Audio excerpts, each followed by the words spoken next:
Hello everyone, and welcome back to another iRacing video. It's me speaking to you from the great beyond. I'm going to send you down to my live commentary counterpart in just a moment. I just want to give a slight explanation on this video.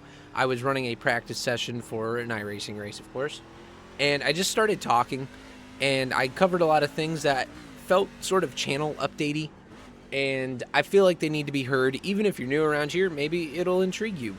Just some updates on the direction I'm going. I'm going to cover that I'm going to probably run a lot more open setup series in iRacing. I think that'll be good for me. I plug my other channel at one point. It's a good time. So just if you're interested in hearing what the plans are, how I handle things, yada, yada, yada, if you're interested at all, buckle on up and strap in for the practice session. The race I'm practicing for will end up as a video as well if you're interested, as a sort of unofficial part 2. That should be out within probably 24 hours of this video uploading.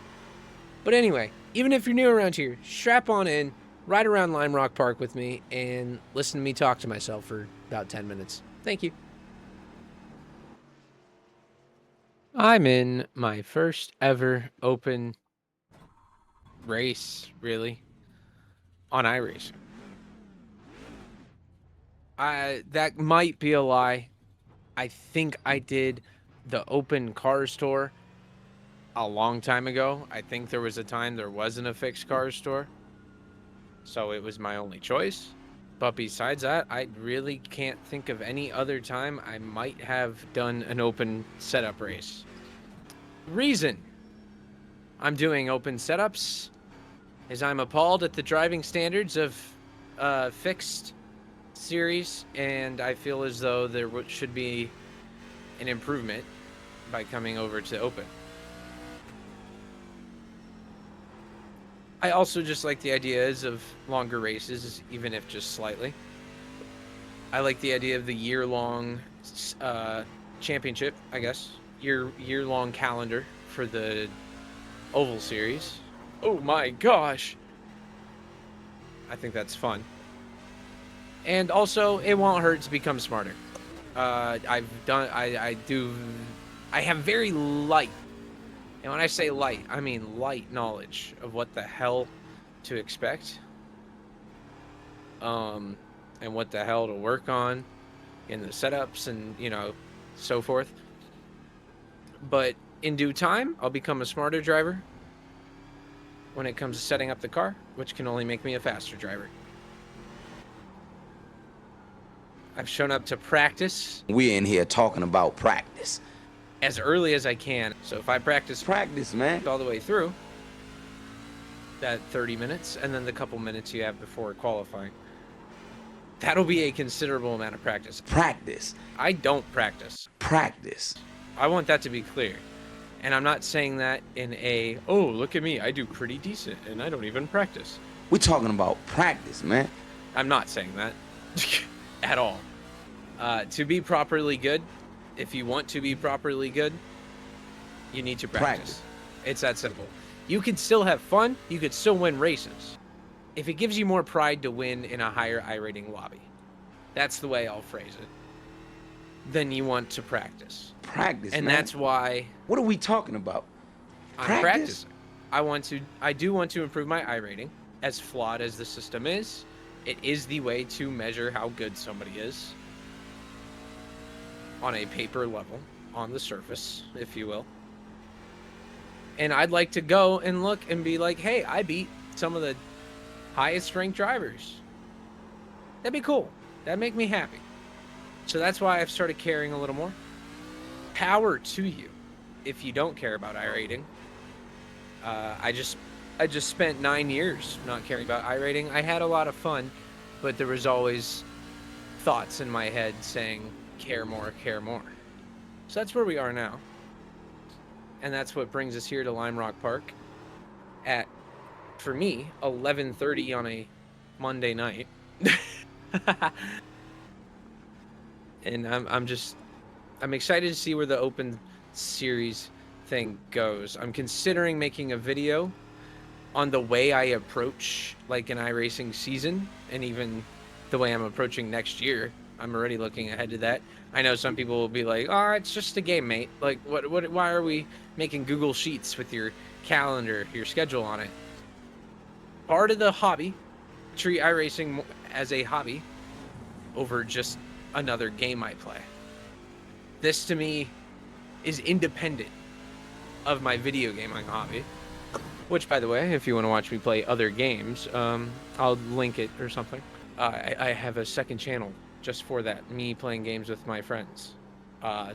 Normal people video games, GTA and Phasmophobia, whatever the hell we play.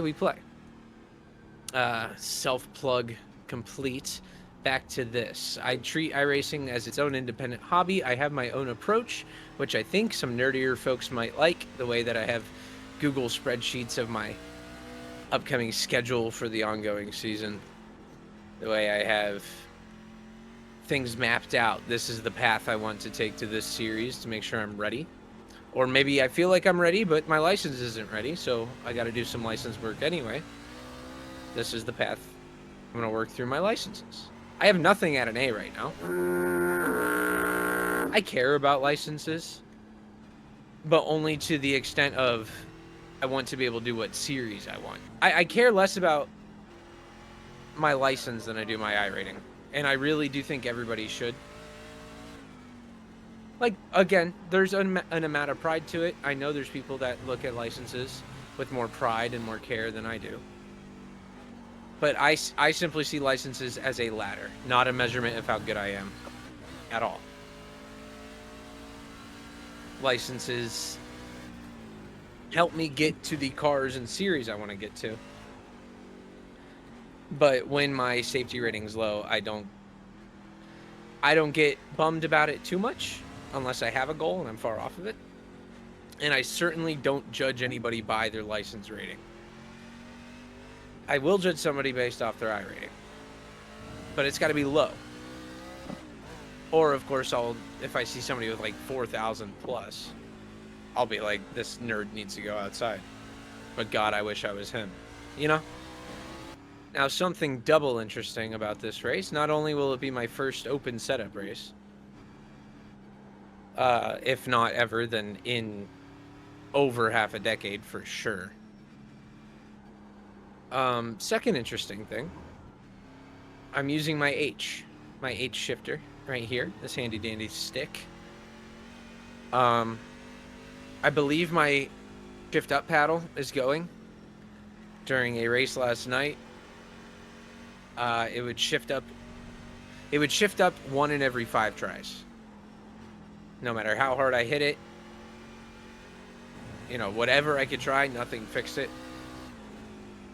So I'm now under the impression that the old Thrustmaster T150 with the tennis racket grip, she might be coming to the end of her lifespan. And that's a shame, because this has been my wheel for probably 8 years. Many, many league wins with it. Many, many iRacing wins with it. But, you know, it's bound to happen to anything and everything. It's just bad timing for me, because I would like to get a new wheel. I would love to get a new wheel. I intended on it, but not till Christmas. And I really won't even have the money till Christmas. Another excuse on my laundry list of excuses coming to this race, just in case I have a poor showing. I haven't driven a truck in several months.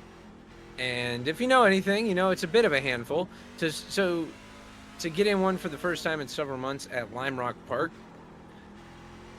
I wasn't even half this scared when I went skydiving. Hello, it's now me speaking to you from the great beyond. Just some final closing thoughts, because as I was recording this, I didn't realize I'd make it a channel update, but now I'd like it to, so I might as well wrap it up with a few final things I'd like to say. One, if you've made it this far, then you heard that the paddle on my T150 is going, which means that basically I can't drive any car that uses paddle shifting, which means I don't really want to play F126, which is a horrible, horrible, heartbreaking shame, because doing the commentary on the career mode was so much fun, and there was so much of a positive response to that. So that sucks. Since there was such a kind, beautiful response to the commentating videos, and I had a lot of fun doing it, it is something I enjoy. I might do rookie races on iRacing, just join in live commentary. maybe even live stream it. I'm not sure. To tie in with that, my gameplay channel I mentioned earlier, I hate to plug myself, but if you are interested in things I play outside of sim racing, I play a lot. I play a lot of stuff, and I have a group of friends I play it all with, and we're a really good time. So if you're looking for something like that to watch, please feel free. I do plan on streaming that, and I'm going to say something gross to some of the old school people here. I stream on TikTok. Oh, that feels good to get off my chest. I actually haven't streamed in several months, but as of uploading this video, I plan to within the next week or so. So I'll put that up on the screen or in the description somewhere if you're interested in it. And of course, a link to my second channel. And anyway, if you enjoyed this video and you want to watch how the race went, part 2 should be out not long after this. And I'll probably even link to that if you're interested. If this was all you were interested in and you don't want to watch me drive pretend race cars for an hour, I don't blame you. But either way, thank you very much for watching and listening, and I appreciate it a ton. Thank you very much. Peace out.